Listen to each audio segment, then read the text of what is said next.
रात के करीब 2:30 बज रहे होंगे। नाइट शिफ्ट करने के बाद मैं पैदल ऑफिस से घर की ओर लौट रहा था। वाहन न होने के कारण बीते 1-1.5 साल से महानगर की सूनी बियावान और लंबी सड़कें हमसाया बनकर मेरे साथ ही चलती हैं। बाप रे, इतनी लंबी लंबी और भूतिया सड़कें ख़त्म होने का नाम ही नहीं लेती। बस चलती रहती है, रुकने का नाम ही नहीं लेती। कहीं ऐसा घनघोर अंधेरा कि पैर कहाँ पड़ रहे हैं पता ही न चले, तो कहीं खंभों की लाइटों से फूटते सफ़ेद झिलमिलाते प्रकाश में नहाती सड़कों की खूबसूरती देखते ही बनती है। रोज़ाना का रूटीन होने के कारण अब इन सूनी और अंधेरी सड़कों से डर नहीं लगता। इन्हीं सूने और बियावान रास्तों पर दिन भर कितना हैवी ट्रैफिक और चहल पहल रहती है कि एक कदम पैदल चलना भी दूभर हो जाए। मई की बेरहम गर्मी, माथे से चूता पसीना और ऐसे में अचानक हल्की हल्की ठंडी चलने लगे। माथे के पसीने से टकराती ठंडी हवा कितनी शीतलता प्रदान करती है। ऐसे में कौन बेवकूफ़ होगा जिसका मन गुनगुनाने को नहीं करेगा। गुनगुनाता हुआ मैं आगे बढ़ ही रहा था कि अचानक आंखें एक जगह पर जाकर ठिठक गईं। सड़क किनारे एक सभ्य सी अधेड़ महिला दिखाई दी। करीब 100-125 फीट की दूरी पर रही होगी। कंधे पर छोटा सा बैग लटका था। वहीं पैरों के पास भी एक ब्रीफ केस ज़मीन पर रखा दिखाई दिया। सफ़ेद प्रिंट वाली साड़ी से जिस करीने से उसने अपना सिर ढक रखा था, उससे तो वो किसी भले घर की ही गृहिणी लग रही थी। लेकिन इतनी रात गए, वो भी इस शहर के भीतर से गुजरने वाले हाईवे पर। कुछ अजीब सा लगा। हो सकता है मायके या ससुराल वालों ने बस में बिठा दिया हो और किसी कारण बस लेट होने पर महिला को देर रात यहाँ उतरना पड़ा हो।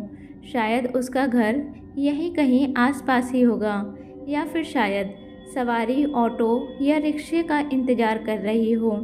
लेकिन इतनी रात गए रिक्शा कहाँ मिलेगा। शायद घर का कोई परिजन गाड़ी लेकर आ रहा होगा।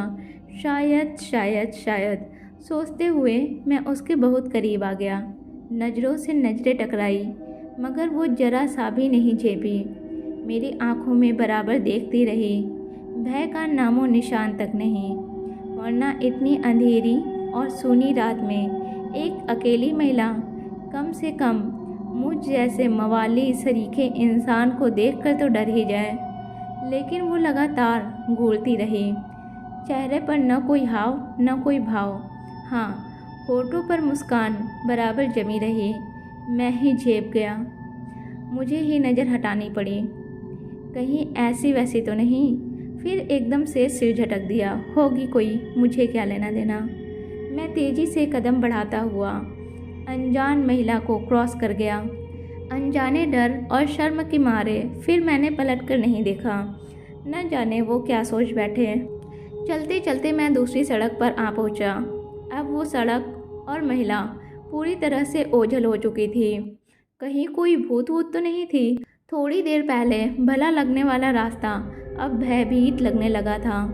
मैं जल्दी जल्दी अपने घर पहुंच जाना चाहता था। इसी तारतम्य में चाल में गजब की तेज़ी आ गई।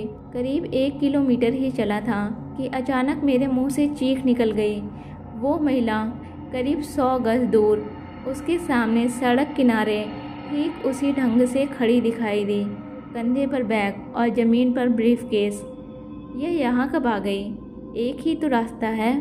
न कोई गाड़ी निकली और न ही वह पैदल दौड़ती हुई मुझसे आगे निकल गई। मेरा पूरा शरीर मारे डर के पसीने से तरबतर हो गया।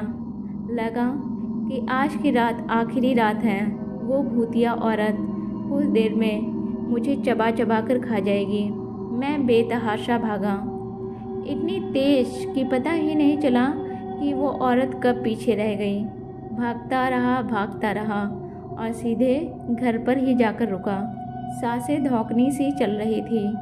घर के बाहर ही कुछ पल खड़ा रहकर अपनी सांसों पर कंट्रोल किया। अगले दिन शाम करीब 5 बजे ऑफिस पहुंच गया। एक बुजुर्ग कर्मचारी को रात का सारा घटनाक्रम सुना डाला। हंसते हुए बोला, नूर चाचा, अरे कहीं बूचड़ खाने के पास की बात तो नहीं कर रहे हैं? बूचड़ खाना? मैं बुदबुदाया। हाँ हाँ, बूचड़ खाना, स्लाटर हाउस, जहाँ जानवर कटते हैं। बेटा, वो सड़क बहुत खतरनाक है, बहुत हादसे होते हैं वहाँ। तेज़ रफ्तार बड़ी गाड़ियों ने बहुत सारे लोगों को कुचला है।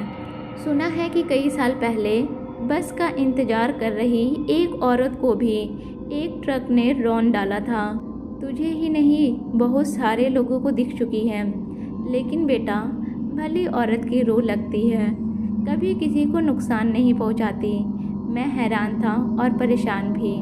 अब कैसे निकलूँगा मैं उस रास्ते से पैदल, और इस तरह से एक आत्मा औरत की रूह से आमना सामना हुआ है मेरा, वो भी भली औरत की रूह। आपको ये कहानी कैसे लगी हमें कमेंट करके ज़रूर बताइएगा, और वीडियो अच्छी लगी हो तो वीडियो को लाइक, शेयर और चैनल को सब्सक्राइब कर लीजिएगा। मिलते हैं ऐसे ही एक और नई इंटरेस्टिंग कहानी के साथ।